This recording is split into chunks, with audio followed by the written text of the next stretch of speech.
Hey guys, it's Ryan Butler with Keller Williams, and today we're going to talk about a funny little issue when you actually have to sell a home and buy a home at the same time.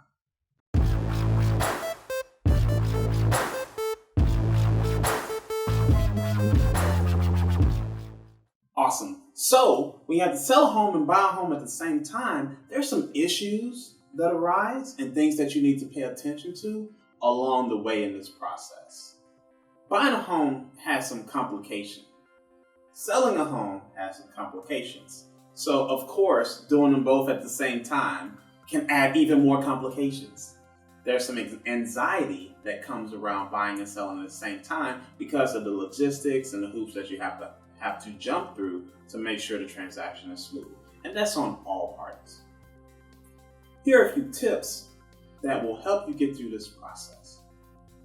The first thing is to remember that you're still going to need an earnest money deposit. So even if you're selling your home and you're going to have all this money from the sale of your home to put into your next home, you're still going to need an earnest money deposit up front to make sure that the contract is valid. That's just one of the things you need.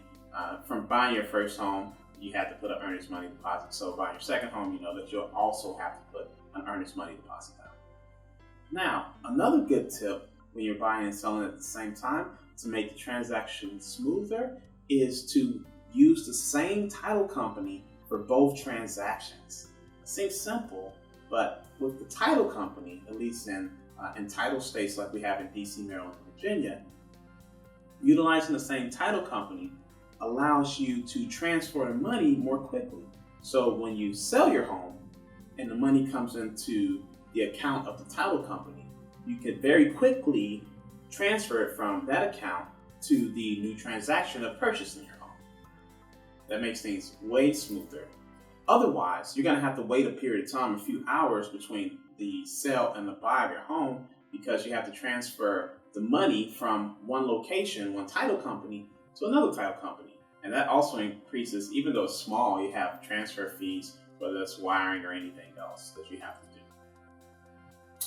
The second thing, the next tip that you can use is to make sure that you utilize a post-occupancy agreement.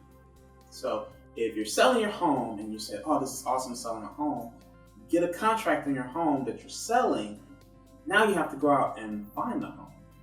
Well, one of the pieces of anxiety about finding the next home is that you might not find it in time. So if you actually do find it in time, I would still recommend using a post-occupancy agreement so that you have some time and it's not a rush process.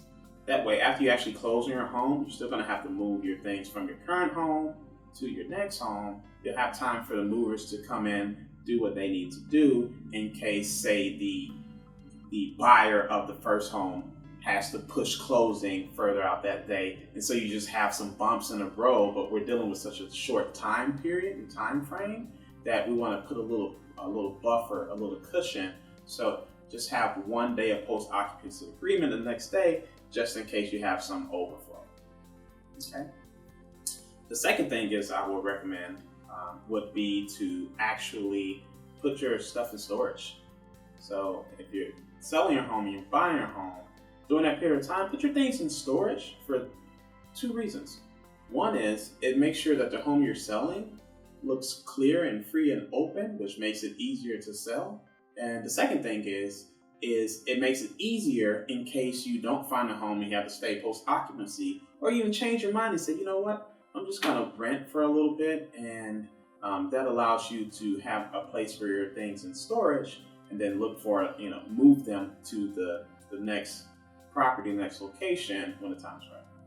The last point is you want to be very open and transparent to all agent parties that's going to be involved in the purchase and sale of your homes, and the agents need to be transparent with each other, because one of the issues you can run into is that your contingencies that you have once you're selling, the buyer could back out, and if one of your contingencies for purchase is to actually sell your home first, so if a buyer back out, it's tough to buy a new home if you haven't sold the old one to utilize the proceeds.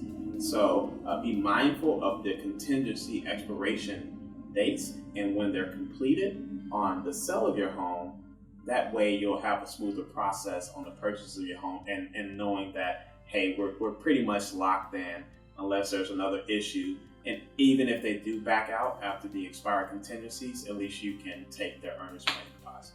So I hope this was helpful when we were looking at both selling and buying a home at the same time. For move-up buyers, or even buyers who are looking to downsize, sell their old home and buy a new one. These are some things you can think about that happens during the process of selling and buying a home, as well as the day of the selling and buying a home. So I hope that was helpful. If you have any questions, as usual, just reach out to me. I'm here to help. Otherwise, catch you next time.